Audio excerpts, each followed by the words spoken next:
Mas a bicicleta fazem quase 30 anos agora que ela é frequente no meu dia a dia, praticamente. Porque tudo que tu faz antes do mundo começar a acontecer às 6h30, 7 da manhã, ninguém te interrompe, só depende de ti. Quando tu marca alguma coisa para 6, 7 da noite, um monte de coisa pode acontecer. Tá? Então, quando eu saio de casa, acordo 15 para 5, saio 5h15, 5h20 para pedalar, eu só não vou se eu não quiser. Para quem pedala no dia a dia, mais importante o capacete, porque o capacete é uma segurança ativa. Só vai ser importante se tu for acertado. O colete, o pisca, é uma segurança passiva. Tu tá mostrando pro cara, ó, tô aqui, ó. Não é para ver, é para ser visto. Para ser visto. Eu não sou apenas ciclista, eu sou pai, eu sou empregado, eu sou um monte de outras coisas. Eu não posso colocar o meu hobby, o que me faz feliz, acima das coisas mais importantes da vida da gente. Existe prioridades. Exatamente. Hoje, se eu for pensar no que eu fiz naquela época, eu não sei se eu teria coragem de fazer hoje, porque realmente a gente, às vezes, quando não conhece, faz coisas que são quase impossíveis. Né? Mas o meu recorde num dia só, na época do Audax, eu fiz 420 km um dia. Tá? Mas eu considero uma viagem dessa uma espécie de uma peregrinação. Tá? Tu não está em busca de algo sagrado. Tu está em busca de si mesmo. Hoje o entrevistado aqui no Eu Podcasting é um amigo de muito tempo. Já entrevistei ele várias vezes, participamos junto em algumas pedaladas, mas claro, eu mais acompanhando, fazendo matéria, e este cara já pedalou muito. E além de pedal, né, que é um atleta, ele também vive uma vida voltada para o esporte. Carlos Killing. Prazer em te receber aqui no meu podcast, Carlos. A alegria é toda minha, né? A gente sempre que pode participa dos teus programas, porque sabe que sempre tem uma receptividade muito boa em relação às coisas da vida mais simples do andar de bicicleta. Bom, como o programa diz, ó, Eu Podcasting, quem é o Carlos Killing que nós estamos entrevistando hoje aqui? Bem, eu sou um senhor quase sexagenário, tenho 59 anos, sou casado com a Silvia, há 27, 28 anos. Tenho a Manuela, 18 anos agora em julho. E sou analista de sistemas de informação, já trabalhei em empresa pública, já trabalhei em empresa privada, já fui empresário. E hoje eu trabalho como funcionário numa empresa aqui em Lajeado, na área de sistemas e contabilidade. Este é o Carlos. Eu sou o Carlos. Um pouquinho mais complexo do que isso, mas enfim, resumindo é isso aí. Cara inquieto que pedala muito, né? Bom, a gente vai conhecer um pouco mais do Carlos, dizer quem está nos acompanhando nas redes sociais, no YouTube, pode ver toda essa entrevista na íntegra, ou no Spotify, né? Tá viajando, põe no carro ali, Eu Podcast, Carlos Killing vai ver. Beleza. E nos ouvir, nos acompanhar aí. Agora, Killing, tu começou na vida, no esporte muito cedo, né? No ciclismo de maneira especial. Eu acho que tem coisas, gente, como nós somos pais, né? Tu também é pai. Eu acho que tem coisas que marcam demais a vida da gente, vindo do pai. Eu perdi meu pai com 7 anos de idade, num acidente, o seu Carlos Jacó Killing. Das poucas coisas que eu me lembro dele, é a gente pedalando sábado pela manhã com a bicicleta do banco onde ele trabalhava. A gente não tinha carro, enfim, na época era uma coisa um pouco mais complicada ter carro. Teu pai trabalhava num banco? Num banco. E hoje é o Unibanco. Então ele pegava a bicicleta do boy, naquela época tinha o boy que levava os extratos para os clientes e tal. Ele vinha para casa de meio-dia e aos sábados pegava a bicicleta para a gente andar. Então essa é a primeira recordação que eu tenho de andar de bicicleta. Umas únicas recordações que eu tenho do meu pai. A partir da morte do pai, a mãe comprou uma bicicletinha para nós, para mim e para o meu irmão, e a partir dali a coisa nunca mais parou, né? Teve alguns intervalos, uma época eu fui morar em Porto Alegre, eu me dediquei mais à corrida, mas a bicicleta fazem quase 30 anos agora que ela é frequente no meu dia a dia, praticamente. Vai trabalhar, faz as suas atividades de bicicleta? Eu faço quase tudo de bicicleta, né? Hoje eu ando, até eu olhei minhas estatísticas antes de vir para cá, para não mentir muito, né? Fazem agora 5 anos seguidos que eu pedalo pelo menos 300 dias por ano. 300 dias? Por ano, isso. Então, varia de 800 a 1.000 vezes por ano eu pego a bicicleta. Porque daí eu vou no mercado, vou trabalhar, vou na academia, faço as coisas todas que as pessoas normais fazem de carro, eu tento fazer de bicicleta. Ir de bicicleta trabalhar é uma coisa que já me incomoda um pouco, porque eu trabalho perto, vale a pena ir de bicicleta sempre. Além dessas pedaladas do dia a dia para ir trabalhar, tem as pedaladas que eu faço de modo esportivo. Eu acordo, já me viu várias vezes em Cruzeiro do Sul. Muitas. 5h30 da manhã pedalando por lá. Nos últimos 10 anos eu fui mais de 1.000 vezes para Cruzeiro. Isso antes das 7 da manhã já estava de volta. Eu lembro que várias vezes eu saí cedo também de casa, ia procurando matéria para fazer, né? Alguma reportagem especial, eu vi alguém com jaleco, né? Laranja, né? O amarelo, brilhando, é o Killing. Na verdade, e era, se criou uma identidade visual até. Tem muita gente que me conhece em Lajeado, tá? Não sabe quem eu sou, não sabe o meu nome, mas conhece aquela pessoa que está sempre com pisca ligado, um colete, e a qualquer hora do dia para cima e para baixo da bicicleta. E de manhã cedo, antes do trabalho, muitas vezes. Porque o que aconteceu? A gente não é um ciclista só, nós somos seres humanos, somos pais, somos maridos, somos um monte de coisa ao mesmo tempo. E quando eu voltei a trabalhar em Lajeado em 2013, minha filha estava com 7 anos. Eu percebi que as minhas peladas de terça e quinta noite não poderiam continuar acontecendo e que eu ia me privar de umas coisas mais importantes para um pai, que é ver o seu filho crescer.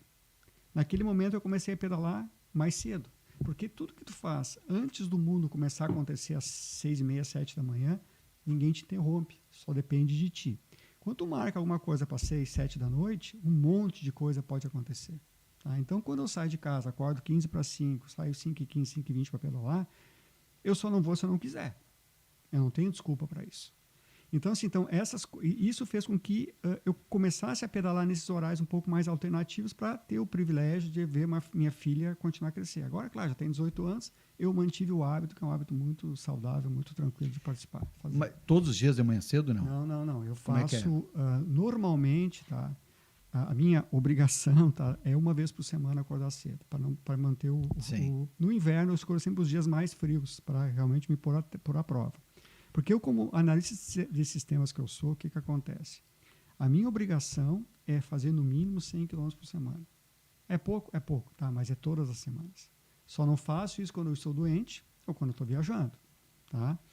A minha média no fim do ano tem que ser 20 km por dia. São 7.500 km mais ou menos por ano. Que eu tenho que fazer, me obrigo a fazer isso. Fazem quase 10 anos isso. E, olha, eu não me lembro a última semana que tendo condições, não importa se está chovendo, se está frio, que eu não fiz o 100 Eu já te vi muitas vezes na chuva também. Eu pensava, mas por que não, amanhã vai parar de chover, por que não vai amanhã? Mas daí às vezes na chuva, quando eu sou pego no caminho, na chuva, beleza. Mas eu não saio de casa fazer uma pedalada dessas já com a chuva. Porque tem a bicicleta, tem a questão da saúde. Como eu falei, eu não sou apenas ciclista, eu sou pai, eu sou empregado, eu sou um monte de outras coisas. Eu não posso colocar o meu hobby, o que me faz feliz, acima das coisas mais importantes da vida da gente. Existe prioridades. Exatamente. A bicicleta racional. Exatamente. Racional. Tem que ser racional. Não vou me expor a um risco desnecessário como esse, né? Certo. Agora, tu já teve uma vida mais sedentária, Killing? Digamos assim, eu já estive acima do peso, comecei a pedalar mais, de maneira mais intensa, por uma questão de saúde, ou não? Sempre fui uma pessoa... Não digo que eu tenho me cuidado, mas acho que até o biotipo ajuda, né? Mas eu já fui maratonista, corri a primeira maratona de Porto Alegre, não fui até o fim, isso fazem quase 40 anos atrás. Eu, em Porto Alegre, durante muito tempo, eu não tive carro, fazia tudo de bicicleta. Me irritava pegar aqueles ônibus lotados. Mas fazia porque gostava também da bicicleta? Na verdade, assim, não era problema financeiro. Sim. A questão toda era entre pegar um ônibus lotado e de bicicleta, eu vou de bicicleta toda a vida. Né? Então, até hoje, eu sou desse tipo assim. Se eu puder fugir da aglomeração, da confusão, eu dou um jeito de ir sozinho. Né?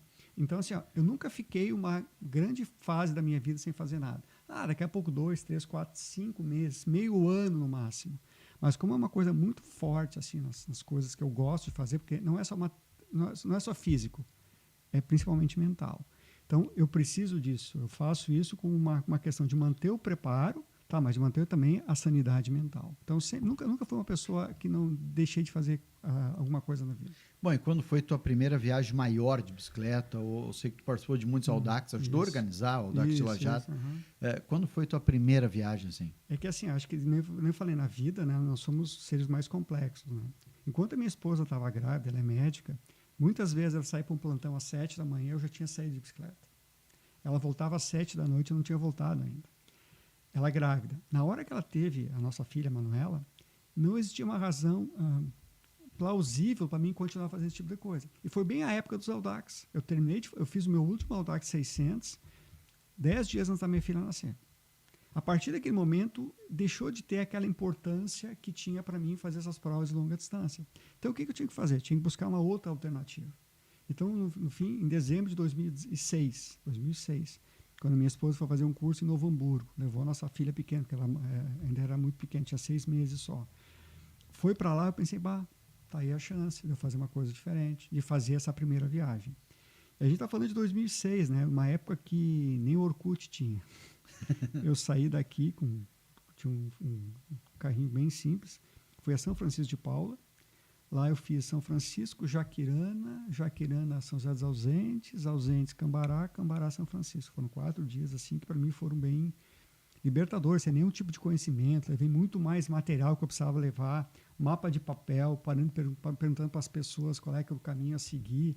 Tive que parar em Cambará para revelar, copiar as fotos do meu cartão de memória da máquina para um CD, porque eu já tinha enchido a máquina.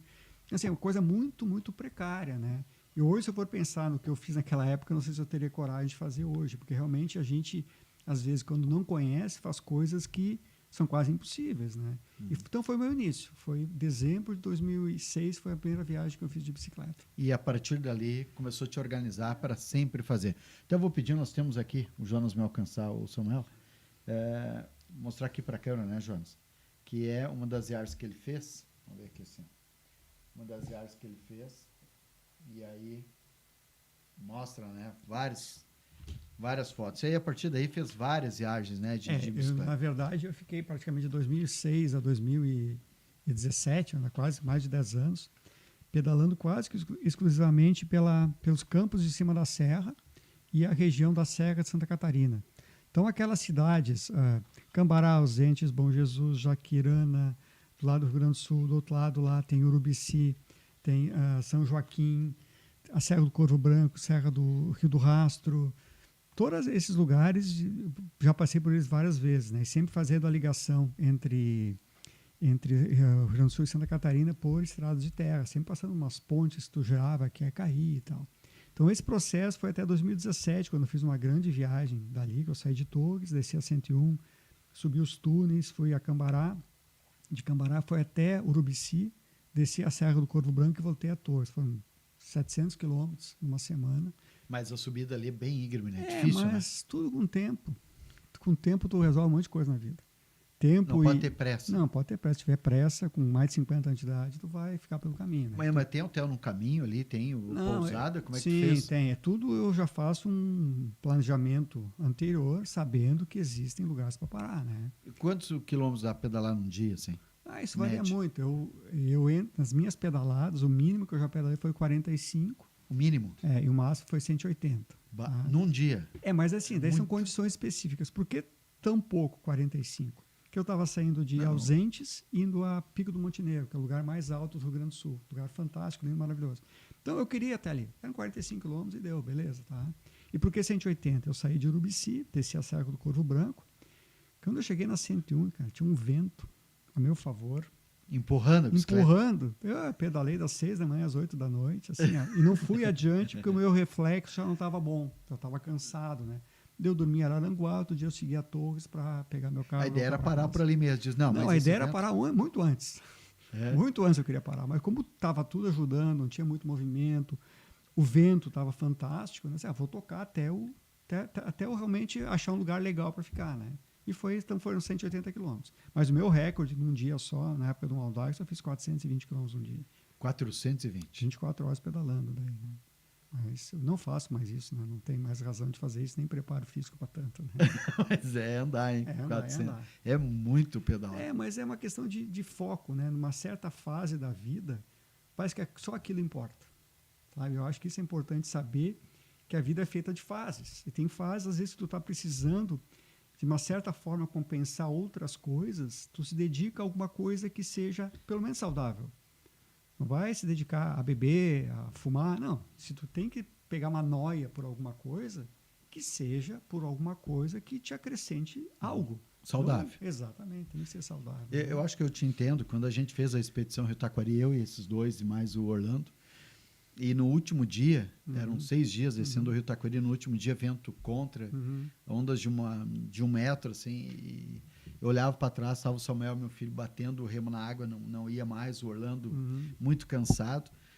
E eu disse, o mais velho, né, não dá para parar. Aí é só emocional, né? Não é mais físico, né? Não, tu baixa a cabeça e... Eu me lembro de uma vez, assim, numa dessas idas para Bom Jardim da Serra, estavam fazendo uma estrada. Bom Jardim é a cidade da Serra do Rio do Rastro. Tem não é um percurso muito longo de lá do Pico do Monte Negro até lá. Só que eu estava sem preparo, enfim. Daqui a pouco eu estou pedalando, estrada ruim, vira um asfalto. Cara, eu parei, enchi os pneus. Agora vai render esse negócio, né? Pedalei mais 1,5 km, acabou o asfalto. E a estrada ficou pior, porque estavam mexendo na estrada para asfaltar. Me lembro até hoje, cara. Eu baixei a cabeça. Eu não olhava mais para frente.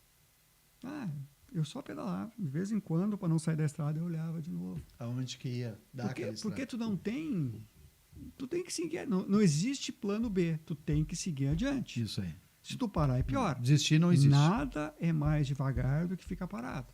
O Audax ensina muito isso, né? Eu participei de um Audax apenas, né? Com vocês. Mas tu não tem a possibilidade de desistir, né? Tu não inicia tu até pensando, pode desistir, né? mas assim... Pode, né? Tu tem tempo, cara. Tu tem um monte de opções. Aí tem gente que sempre vai ter um cara mais para trás do que tu. Tem o apoio. Se tu quiser desistir, liga para a organização, vem te pegar.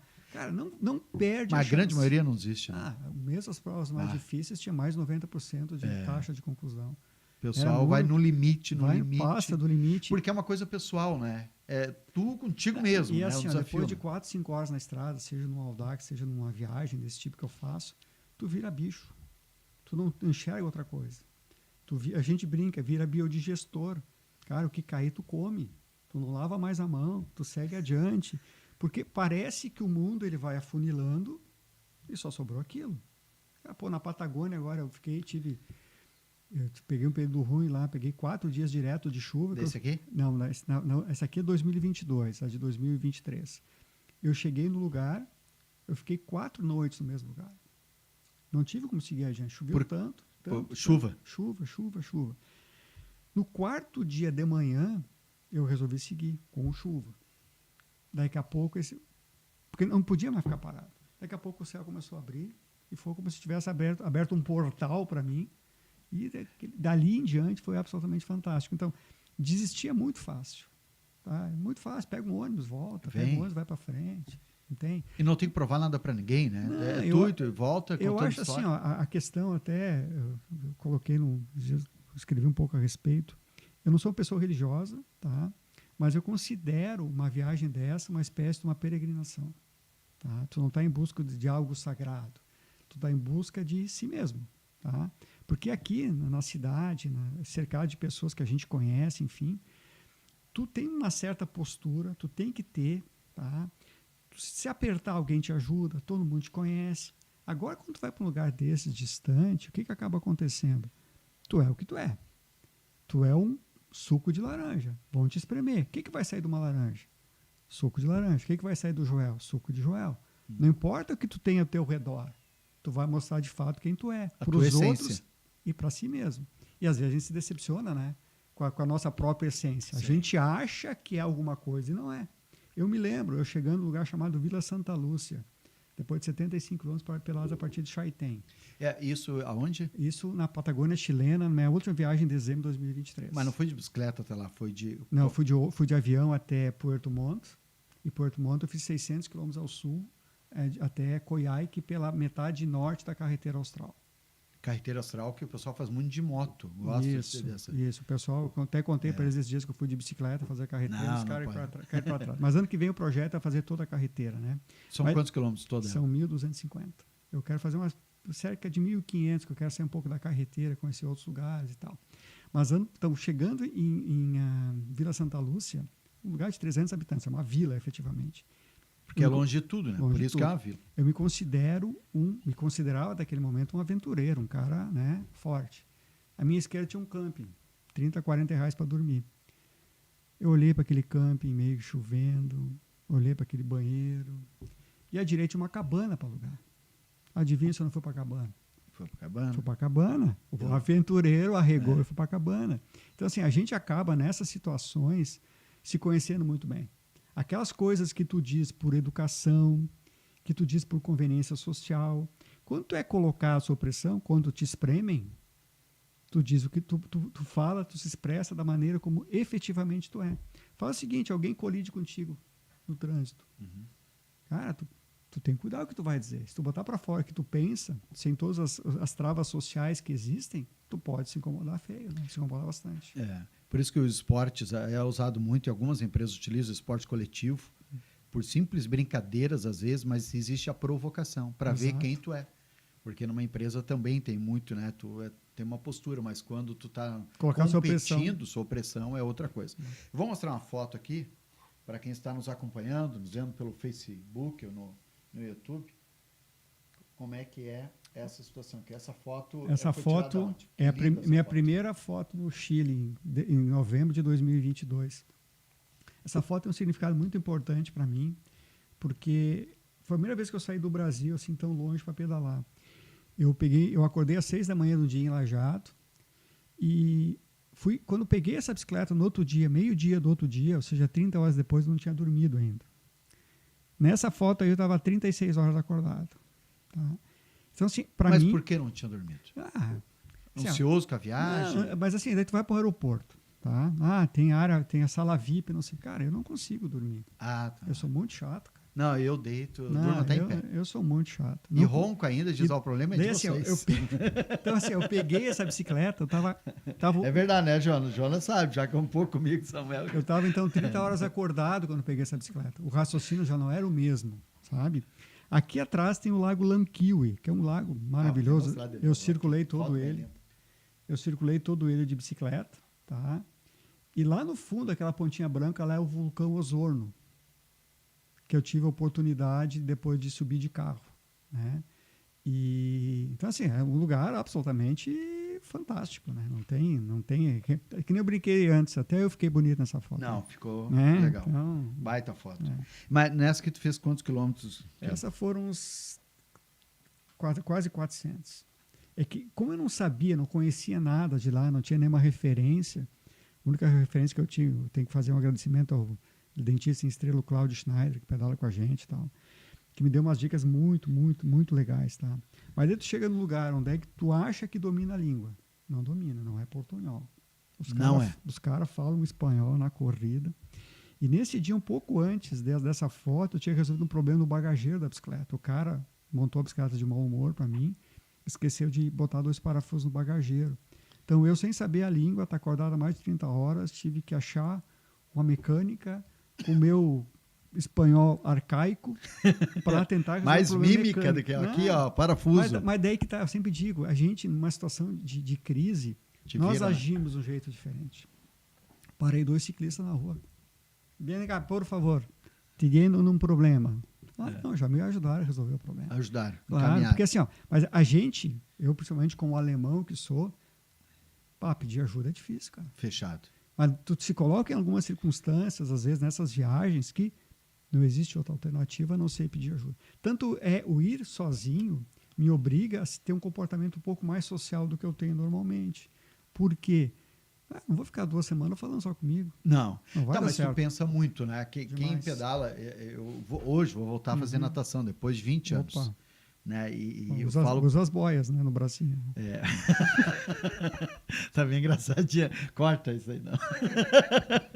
E aí, eu amo natação também, amo ciclismo, porque tempo, não tô tendo tempo para fazer, mas natação sim, porque tu não tem como conversar, ninguém vai entrar na piscina lá para ficar conversando. Isso. Então, mesmo que tu queira, tu vai conversar, o cara mergulha e vai embora. Te deixa falando sozinho. Porque ele tá pagando ali para fazer uma atividade física. Então, eu acho muito legal. Mas tu pensa, né? Eu lembro que tu reflete muito. Quem pedala e viaja muito sozinho, que é o teu caso, deve pensar e se organizar muito na vida, não é assim, não? Tu leva todos os teus monstros juntos, né? E à medida que o morro vai ficando mais pesado, eles vão subir na tua garupa. Então, assim, tu vai carregando eles. Vai sempre. Então, assim, ou tu aprende a lidar com isso, ou eles te derrubam. Tá? Então, eu acho assim, a gente, quando se expõe a um exercício desse tipo assim, como eu falei, vou voltar a falar sobre a peregrinação, né? Tu acaba aprendendo muito sobre si mesmo. Tu sabe quais são os gatilhos que te tiram do sério. Aí tu já evita eles. Tu sabe o que vai acontecer em determinada situação. Então, tu já se prepara para isso. Que quando não tem ninguém para te distrair, não tem álcool, não tem droga, não tem nada, tu fica contigo mesmo. Não tem os amigos, não tem tu tem uma capacidade de entender as coisas que estão ao teu redor, tu pode evoluir como ser humano. E os monstros vão junto e alguns voltam junto, outros ficam por lá. A gente aprende a lidar com isso. Porque a gente tem uma essência, tu não consegue fugir da tua essência. Então, se tu tem algumas coisas, problemas que são inerentes à tua personalidade, tu não vai se livrar deles, vai aprender a lidar com eles. Apenas isso. E como tu faz?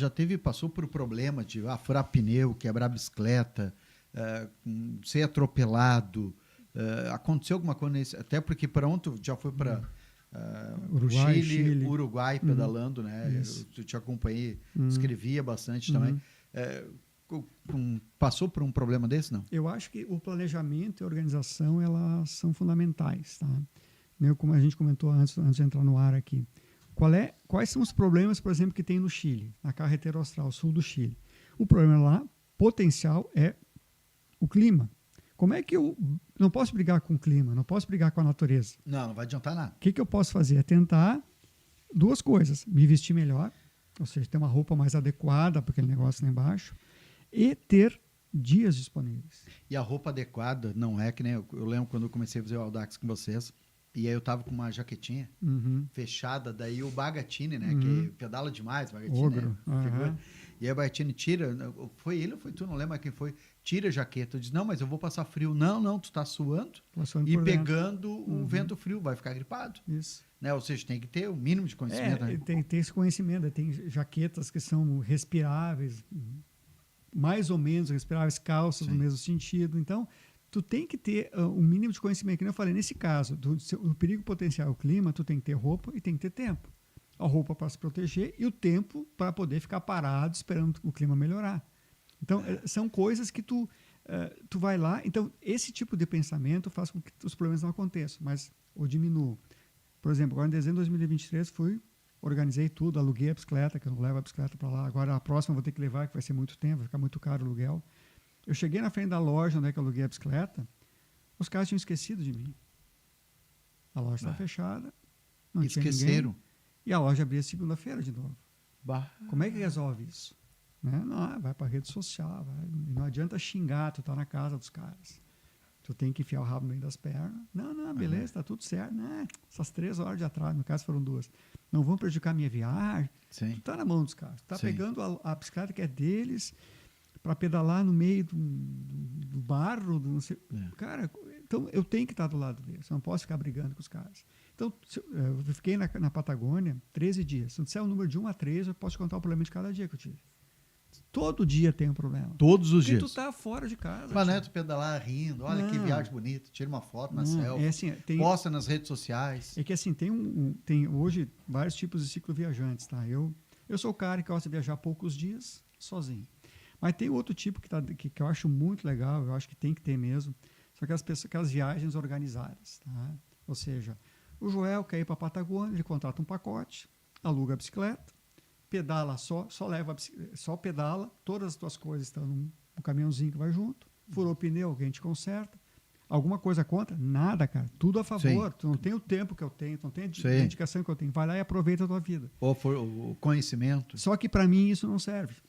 Porque tu pega tudo que tu conquistou aqui, por mérito, e leva junto contigo. Na hora que tu vai sozinho, deixa as coisas que tu conquistou para trás e tenta conquistar novas coisas.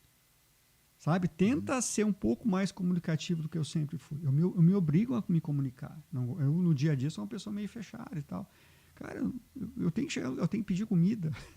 Eu tenho que pedir onde é que eu compro a passagem do barco? Como é que eu faço tal coisa? Mas já pediu comida, tá andando e eu tô com fome, não tem. Nunca, porque assim, nunca prisou? Porque assim, passou fome, mas não daí pediu. De novo, o que acontece? Eu nunca saio para qualquer viagem minha sem não ter no fundo da mala meia perna de salame e um pacote de mandolate. Sempre volta para casa. Calorias, rico. Então. Cara, é uma droga para comer, cara, mas é muita caloria. Não vou passar fome tendo um troço desse junto comigo. Então, o que acontece? Além da comida normal, sempre tem isso.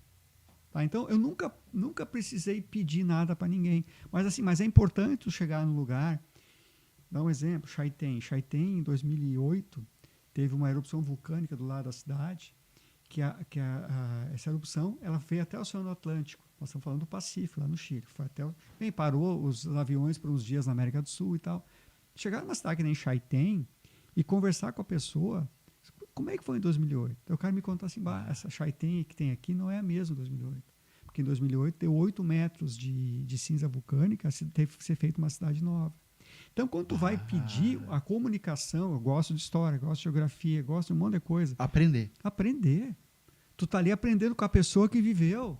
Não é um cara que leu não sei aonde, Sim. que viu não sei aonde. É um nativo. Um nativo. Vai para a Vila Santa Lúcia em 2017, desmoronou uma montanha inteira por cima da vila. Matou 25 dos 300 moradores. Chegar lá e falar para o cara que aluguei a casa, dizer, para tu ver, estive no monumento. As pessoas não sabem do monumento. Vão fazer churrasco onde é que os caras estão homenageando seus mortos. Vai lá, conversa. O cara, pelo respeito que o cara tem para eu saber da história da vila, ele me conta tudo, velho. Sim. Sabe? Então, assim... E tu nem pisca para aprender. Mas tudo... Eu só peço, mais devagar, por favor. Né? Despacio. Porque os caras falam muito ligeiro. Mas é interessante, tu aprende muito. E mais do que isso, né? Na carreteira, principalmente, mais qualquer outro lugar, tem gente de todo mundo, tá? Eu, nesses 11 dias de pedalada por lá, encontrei norte-americanos, suíços, alemães, belgas, espanhóis, romenos. Brasileiro só eu. Não tinha mais ninguém só eu de brasileiro por lá. Homem sozinho, só eu. Mulheres, encontrei 3 mulheres pedalando sozinho pela carretera. Mulheres sozinhas. Então, assim, a gente tem muito, muito a aprender. Encontrei lá um senhor norte-americano de 78 anos. Isso me deu uma inspiração para continuar pedalando mais. A grande maioria que a gente conhece está na frente da televisão. Mas daí tu vê, eu pedalei metade da carreteira com o dobro da bagagem dele. Ele estava pedalando toda a carreteira com metade da minha bagagem. Então, olha só, daí o meu inglês é uma desgraça, né? Infelizmente é isso, enfim. Mas consegui conversar um pouquinho com ele. Disse onde é que era, até onde é que ele estava indo, enfim. Então, a capacidade que a gente tem de aprender é muito mais do que andar de bicicleta. É muito mais. Tanto é que existe nas viagens de bicicleta, tem uma coisa que eu considero assim, um grande mito, tá? O cara tem que ser atleta. Cara, eu sou tudo menos atleta, velho. Eu sou um cara eu ando. Mas assim, o que acontece? Existe uma sobrevalorização da pedalada. Cara, aquele cara, vocês que desceram aí o rio, cara, vocês podem ir para a carreteira, é só pedalar um pouquinho. Por quê?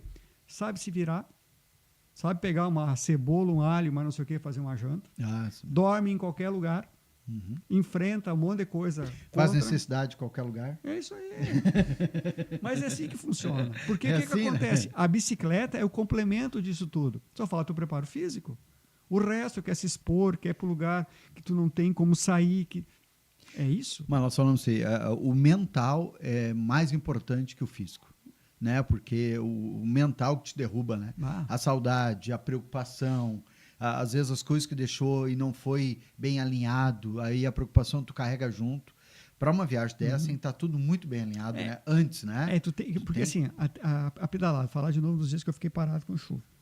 Eu tinha feito assim, são 600 quilômetros. Eu dividi isso em 9 dias, muito tranquilo as pedaladas por dia, máximo pedalar 90 quilômetros, só acompanhando o clima. Daqui a pouco eu pedalei um dia, estava lá em Vila Santa Lúcia, eu olhei, amanhã vai ter tempo bom, depois vai chover. Então, eu vejo de fazer 70 quilômetros até um lugar e ficar parado lá, não sei quanto tempo. Eu depois ter uma pedalada de 50, amanhã eu vou fazer 120. Eu já ganho um dia, faço 2 dias porque eu não sei quantos dias vai chover. Tá? E a cidade que estava mais adiante tinha um pouco mais de estrutura, essa que estava a 120 quilômetros. Vou até ela. Tá, cheguei lá, cabana. Bem, eu sabia que ia ficar no mínimo 3 noites naquela cabana, fiquei 4. Tá? Pô, cara, eu trabalho, eu tô quase 60 anos, foi uma cabana legal. Cabana tinha 2 quartos, a lareira ficou ligada 90 horas seguidas. Tá? Tinha forno de micro-ondas, geladeira, TV a cabo. Então, mas tu saiu para a cidade para conhecer, caminhar. Quando a chuva parava, eu ia por aí, ia sair para jantar, ia no mercado. Mas assim, de ter uma estrutura legal, tá? E disso vem do quê? Isso vem da organização, do planejamento. Que daqui a pouco, se eu avanço mais um dia, eu vou estar no lugar, não tem estrutura nenhuma. E aí passa trabalho. Desnecessário. Né? É aí que tá. Então, tu tem que ter o tempo, tu tem que ter conhecimento para poder fazer todas essas coisas. E lá nessa cidade que eu parei, que uma cidade chamada Puiuapi, tá? Um amigo meu lá, jodense, o Marcelo, o Cabeça, a gente chama ele, mandou um link de um cara dizendo, tem o Neco Preto, o filho do Belmiro, tá na carreteira também. Legal, pô, a carreteira tem 1.300 quilômetros, a gente deve estar bem perto um do outro, né? Tá bom, passou o link. Marcelo Klein, o nome dele. a gente estava a 1 quilômetro do outro, Que coincidência. no meio da chuva. Já fui lá, conversei com ele. Então, assim, estando preparado para as coisas, tendo a tecnologia disponível, isso facilita para caramba. Hoje tem o Booking, tem um monte de ferramentas. E caro não, para fazer isso não? Quanto que... Olha, lá nada é muito barato, assim, mas eu vou dizer que eu paguei em torno de R$ 200 para dormir, em média, cada noite. Tá? Não é barato? Fora do Brasil. Se tivesse em dupla, sairia, vamos dizer, uns 60% desse valor dividindo. Sim, por isso que eu digo, viajar em dupla é legal por conta disso. Às vezes para no hostel, parava em hostel, paguei menos daí, mas eu cheguei ficava em hostel sempre em quartos privativos, sem banheiro. Só que o quarto privativo, para 1 ou para 2, é o mesmo preço. Sim. Então, se tivessem 2 pessoas, ia baixar um pouco mais esse custo ainda. Né? Então, assim, viajar sozinho é legal, mas tem os seus perrengues também, não tem o que fazer. Né? Agora, tem uma história, o teu sobrinho, que eu entrevistei, inclusive... Afilhado. Isso. Achei que fosse teu sobrinho. Não, meu afilhado. E ele pedalou contigo durante um tempo, não foi? Na verdade, nessas viagens todas que eu fiz, apenas 2 vezes eu viajei acompanhado. Em 2008, minha segunda viagem, eu levei o Emílio, na época tinha 15 anos, hoje ele está fazendo o doutorado dele em Berlim. Em quê? Doutorado em quê? Na área de informática, cara. Aquelas coisas assim que a gente com mais de 50 anos não consegue nem saber exatamente o que é. Mas, enfim, tenta explicar e diz tudo certo. Explica uma vez, eu consigo explicar da segunda vez da mesma maneira. Isso que tu é da área, né? Isso que eu sou da área. Mas enfim, daí o que aconteceu? A gente fez uns 200 e poucos quilômetros entre Cambará do Sul e descemos a serra do Rio do Rastro, eu e ele, em 2008 isso. E em 2021 eu viajei com a minha esposa, ganhei o prêmio de marido do ano, daí, né? Durante 3 dias pela região de Laguna. 3 dias de pedalada por ali. Enfrentamos perrengues. Só tu e ela? Só eu e ela. Isso é muito legal. E sobrevivemos, cara. Muito ela parou legal. no hospital com uma enxaqueca. Sério? Mas, enfim, é aquelas coisas assim que eu não me julgava capaz de fazer isso, de dividir esse espaço tão íntimo com uma outra pessoa, mesmo que seja minha esposa, até eu passar por uma outra experiência anterior. Eu ajudei uma pessoa que eu conheci numa viagem no Vale Europeu em Santa Catarina. Eu convivi com uma pessoa que eu não conhecia, que pedalava muito menos que a minha esposa, e só fiquei com ela para poder ajudar. Se eu consigo ajudar uma pessoa que eu não conheço, como é que eu não consegui pedalar com a minha mulher? E daí foi o desafio da gente fazer isso. E a gente está pensando em ir para o Chile, uma hora dessas, fazer um pedal um pouco mais curto, passar por esse lugar maravilhoso que eu te disse aí, que é Futidjar, do vulcão Osorno, porque a gente já passou por uma experiência. Então, assim, a vida é um acúmulo de experiências. O que não dá para fazer é aquilo que tu comentou antes, né? Ficar sentado na frente da TV esperando a vida passar. Né? Não dá, né? Não dá, não tem condição. Tem uma passagem da tua história, que eu conheço um pouquinho dela, que o teu afilhado, tu sempre esperava ele, né? Isso, pedalando, tu incentivava ele e tal.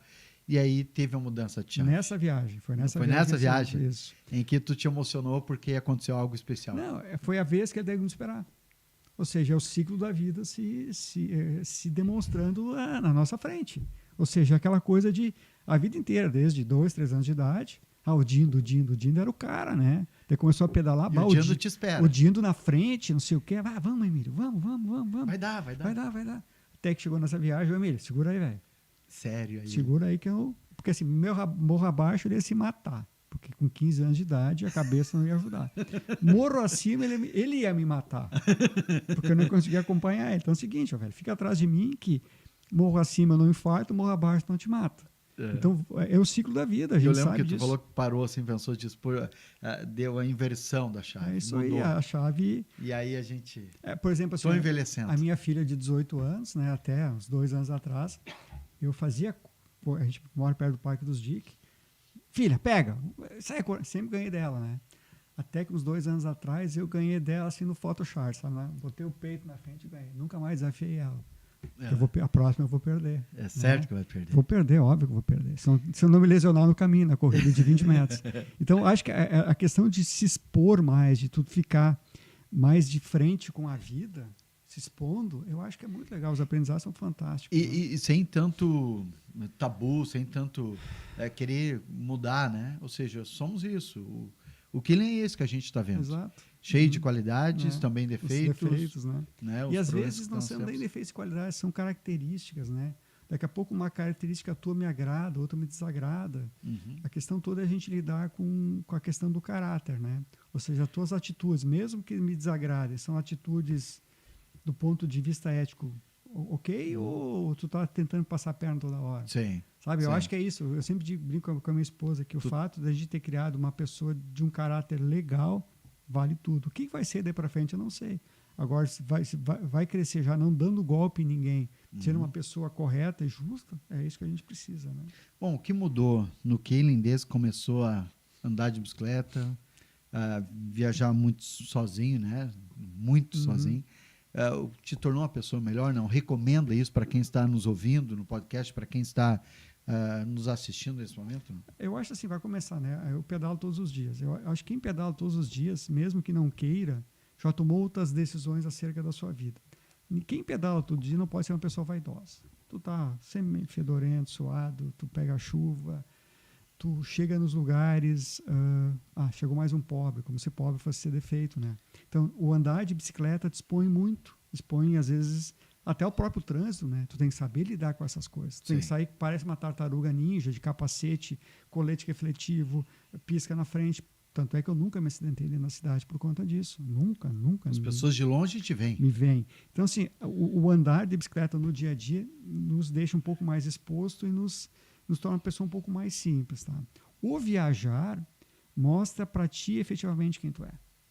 Cara, é muito Sim. fácil tu dizer que tu é uma pessoa não racista. Até tu ter um problema com um negro.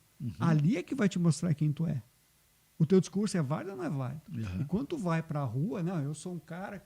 Como assim tu é um cara, velho? Tu tem vergonha. Só mais Tu tem vergonha de pedir, sabe? Tu pegou o ônibus errado. Tu se acha tão esperto, pegou o ônibus errado, mas deixa de ser.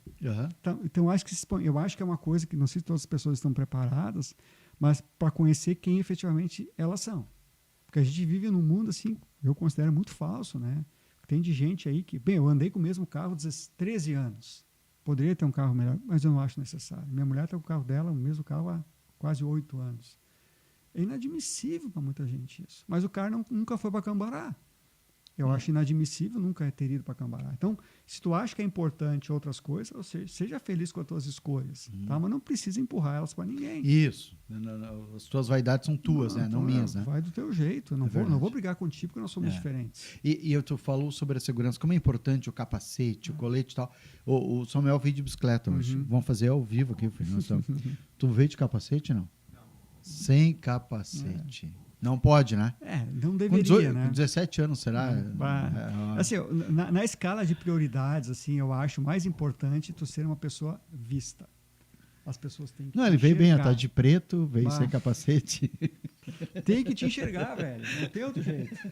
Porque, assim, o que acontece? O Zap, nosso amigo. Sim, né? o Capitão Zap. Capitão Zap. Agora Major, né? Major não. Agora ele é Tenente Coronel. Tenente Coronel. Estamos bem na foto. Que fez agora eu vi, um abraço aqui pro Zap, né? Está nos vendo, assistindo, que ele tem uma coisa muito legal, que é estilo de caiaque, e ele sai de caiaque, acha um lugar que ele acha bom, sozinho, ele monta acampamento, fica lá, faz o foguinho dele, né? Deixa tudo organizado, sobe no caiaque no outro dia e diz para a mulher, amanhã eu posso estar aqui, tu me dá 24 horas de folga? Dou. E aí ele pega o caiaque dele, coloca na água e vai. Isso que não está aposentado ainda. Imagina quando você aposentar, ninguém mais achou por aí. Não, ninguém mais. Diz ele vai te acompanhar daí. Mas até perdi a linha de raciocínio agora. O Zap. Pois é, falando do Zap, né? O que acontece? Quando tu pega pessoas que a gente tem como referência, tá? E essas pessoas, elas seguem um caminho parecido, que seja com outro esporte, tá? Mas tu vê que a essência, aí se tu falasse da mulher dele, ou seja, a gente tem o hábito não tão convencional de estar casado com a mesma mulher há quase 30 anos. Sim. Então, não é uma coisa que vem sozinha. Quando a gente fala de vaidade, fala não sei do quê, daqui a pouco, quando tu tem uma essência um pouco mais simples, os teus hábitos são mais simples. Tu vê as coisas com um olhar um pouco mais curto. Agora, mas voltando ao que a gente estava falando antes do Zap, por isso que eu me lembrei. O Zap falou, porque na época eu trabalhava em Novo Hamburgo, sei lá, por aí, região metropolitana, de vez em quando juntavam um caminhão, juntava um desses guardas noturnos. Por quê? O cara saía às 6 da manhã para o trabalho, metia uma capa preta para se proteger do frio, o caminhão vinha passar por cima e nem via o que tinha acontecido. Então, assim, para quem pedala no dia a dia, mais importante o capacete, porque o capacete é uma segurança ativa. Só vai ser importante se for acertado. O colete, o pisca, é uma segurança passiva. Tu tá mostrando pro cara, ó, tô aqui, ó. Não é para ver, é para ser visto. Para né? ser visto. Pra ser Tá? visto. Então, assim, o colete, cara, eu não consigo sair de casa sem colete. E já aconteceu acidente, em Lajeado, né? Até é importante falar isso. Um cidadão comprou uma bicicleta, queria pedalar, e aí andou 2, 3 dias, parou na sinaleira, aí o banco estava um pouco alto, não conseguiu botar o pé no chão, caiu pro lado, bateu com a cabeça no cordão e acabou perdendo a vida por um capacete de 150 pila. Então tem coisa assim A que... bicicleta valia muito, Uhum. né? Era uma bicicleta cara, ele era bem de vida. Acabou batendo porque ele estava sem capacete. Diz, mas vai usar capacete para andar 2 quadras. Ele acabou falecendo a 1 quadra de Mas casa. é tudo que vira hábito, tá? É fácil de fazer. Tem que ser hábito. O hábito para mim hoje é sair de casa de bicicleta. Tá chovendo, mas que saco, tem que pegar o carro. Ou e a bermudinha aquela, né? A bermudinha- Não, tu começou a pedalar numa época em usar aquela bermudinha, né? Não era bem visto, né? Não, aquilo era... Eu ouvi muita coisa por quando eu estava da bermudinha. Mas tu sabe como são as coisas, cara. Tu vê, quando eu tive agora lembro desse na Patagônia lá, eu não vi praticamente ninguém usando aquela bermuda. É As mesmo? pessoas, elas têm um hábito, o cicloturista diz uma coisa mais informal. Por quê? Tu não consegue lavar aquele negócio um clima úmido. Aquela espuma toda, aquele troço. Então tu vai andar com um troço aí cheio de bactérias, cheio de porcaria, porque tu não tem outra, não vai conseguir lavar. O que eu vejo o pessoal fazendo assim, ó, todas as bicicletas que eu vi lá embaixo não tem amortecedor, não precisa, porque não é mountain bike. Tu tá andando com bicicleta no máximo em estradas de chão regulares. Qual é a razão de ter uma bicicleta para andar com um amortecedor no asfalto? Isso não existe. Então as pessoas têm bicicletas, os europeus, tá? Cada vez mais sem amortecedores, tá? Regulando um pouco, daqui a pouco, a pressão do pneu, tá? E são bicicletas que cada vez mais assim buscam serem mais simples e de fácil manutenção. Se der um problema, tu mesmo resolve. Tu resolve, tu troca, tu arruma, porque senão tu acaba tendo muita tecnologia no lugar onde não existem recursos. Né? E além do que, por exemplo, a bicicleta que eu vou trabalhar todos os dias, ninguém vai querer roubar aquela bicicleta. Quanto que vale a bicicleta? Não vale nada. Vai encontrar a bicicleta melhor que a minha para comprar por R$1.000 por aí. E hoje tem bicicleta de 80 mil em Lajeado para Tem vender. bicicleta de 150 mil. 150? Tem. Eu fui esse dia numa loja, achei a mais cara, era 80 mil Mas o que acontece? De novo, cara, tu tem dinheiro? Tem. Tuas contas um dia estão. Tá tudo certo. Tu compra a bicicleta. Vai se divertir. Tá? Azar o meu que não tem esse dinheiro todo para comprar uma bicicleta. Sim, eu não iria comprar, ia fazer outras coisas com esse dinheiro. Tá? Sim. Mas significa que tem para todo o público, né? Tem, tu quer andar de bicicleta, tem. tu quer andar com R$1.000, pode andar. O Bagatinho, a gente falou antes, né? Ele tá passou anos procurando a mesma bicicleta, achou em São Paulo. Aí foi buscar. E aí foi buscar, daí o cara começou a desmontar, daí ele disse pro cara, não, desmonta que eu vou pedalando. Veio pedalando em São Paulo até Lajeado. 5 dias levou. Daí eu disse, tá, e tu dormia aonde? Aonde eu vi o mato, nós temos que trazer esse cara aqui. Né? Temos que trazer. E aí eu dormia no mato, né? E veio embora. É que assim, cada nicho que tu vai escolher, qualquer coisa da vida, sempre existe um desvio padrão muito grande. O que a gente tem que tentar fazer é ficar naquela banda onde as coisas acontecem com pessoas que são pessoas que têm trabalho, que pagam boleto. Porque, eu tenho um monte de gente que eu sigo, que eu admiro. O cara passa meio ano pedalando na Patagônia. Se eu pedalar meio ano na Patagônia, eu volto até a chave de casa foi trocada. Então, assim, tu tem que ter parâmetros, tá? Tanto é que eu trouxe no aqui... meu caso, se eu for pedalar, né, 2 dias já trocou. Por exemplo, esse cara aqui, esse livro aqui, tá? É do Demétrio. Tá? Santa Cruz. Santa Cruz, agora está morando no Nordeste. Esse é um professor, tá? Professor universitário, que tirava 30 dias de férias para fazer isso. Ele passou lá, ele saiu de Bariloche e foi até Vila O'Higgins. Ele fez toda a carretera austral e mais um pedaço. Esse livro nem está à venda, tá? Já foi esgotado, mas quem quiser procurar Operação Carreteira Austral lá no YouTube vai encontrar o documentário desse livro. E outro livro assim que me inspirou, tá? Que tem muita literatura legal, esse é o Transpatagônia, Pumas Não Comem Ciclistas, do Guilherme Cavallari, que é um dos ícones do cicloturismo aqui no Brasil. Esse livro está à venda, tá? Vale a pena. E tem um documentário com esse mesmo nome, tá? Transpatagônia, Pumas Não Comem Ciclistas, no YouTube. Cara, é muito, muito, muito revelador. É um livro de 2012 e é muito legal que o cidadão esse, quando saiu para pedalar, raspou a cabeça e fez a barba. E durante 6 meses, que foi a estadia dele na Patagônia, ele não fez a barba nem o cabelo. Voltou outro homem. Não, e é assim, o que acontecia? Tinha muitas coisas atemporais, fora do contexto, mas tu olhava para a cara dele, está quase voltando. Olha a barba do cara. É. Então, muito legal. Ele fez 50 anos pedalando na Patagônia. Então, assim, foram caminhadas, fez 6.000 quilômetros e tal. Então, tem muita literatura que não só como literatura recreativa, né? Tu entende muito disso. Tá, qual é o caminho que eu posso seguir? Os caminhos que esse cara faz aqui, o Guilherme Cavalari, eu não faço. Ele só vai para roubada. Pedalou agora na Mongólia, agora está indo para a Pérsia, né? O Irã, a antiga Pérsia. Não serve para mim. Serve para mim o quê? Aquilo que eu falei antes, a gente não precisa concordar com tudo que tu disse. Mas se tu for uma pessoa legal, vai ter coisas que eu aproveito. Mas aprende lendo igual. A organização desse cara é fantástica. E esse cara eu considero o Amir Klink da bicicleta. O Amir Klink é aquele cara que ia passar 100 dias no oceano, esqueci o fósforo. Não pode esquecer o fósforo, não pode esquecer nada. Não. Olha o nível de organização dessas pessoas. Sim. E esse é um cara que lê 50, 70 livros para viajar.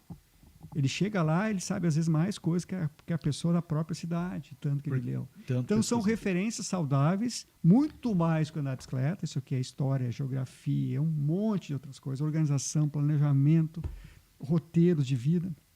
Então é legal, acho que tem um universo muito mais amplo do que simplesmente pegar a bicicleta e sair por aí, né? Poxa vida.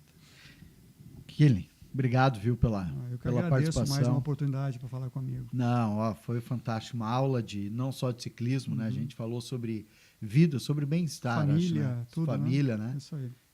Acho que é a base, né? A base de tudo, acho que é a gente estar bem consigo mesmo e com os que estão ao nosso redor. Acho que isso simplifica muito a vida. E é bom sair, mas como é bom voltar, saber que tem pessoas te aguardando. Às vezes eu durmo mal, às vezes eu como mal. Várias vezes na minha viagem eu penso assim, começo a contar nos dedos, só falta 8 dias para voltar. Por melhor que esteja a viagem, voltar é sempre muito, muito, muito legal. Mas tem que ter uma família que apoie, né? Não, se tiver alguém que louco de vontade que tu não vote, fica ruim, né? Fica ruim. Fica ruim. E que até participe dos projetos, né? Exato. Olha, tu vai aqui, como é que tu vai fazer? Eu mando, eu sempre levo junto um localizador GPS que a cada 5 minutos avisa onde é que eu tô. Sim. Então nós vamos pro mapa, olhar, o pai andou bem hoje, andou mal, não sei o quê. Tem um botão de SOS, caso de qualquer problema. Então, assim, a gente tem que viajar com responsabilidade. Isso tem que ser divertido para quem vai e tem que ser tranquilizador para quem fica. Show de bola. Obrigado, viu, Guilherme? Eu que agradeço. Um abração. Olha só, esse programa está disponível, logo em seguida vai estar disponível no YouTube, nas redes sociais e também no Spotify. Pode fazer as suas viagens agora ouvindo a nossa entrevista, relembrando para poder voltar e contar. A próxima, em 2025, é para onde? A próxima eu vou voltar para o Chile, voltar para a carretera austral. Mas quando eu estive lá, eu fiz apenas a parte norte, a parte mais civilizada da carretera. Tinha uns 600 quilômetros e uns 500 de asfalto e 100 de estrada de chão.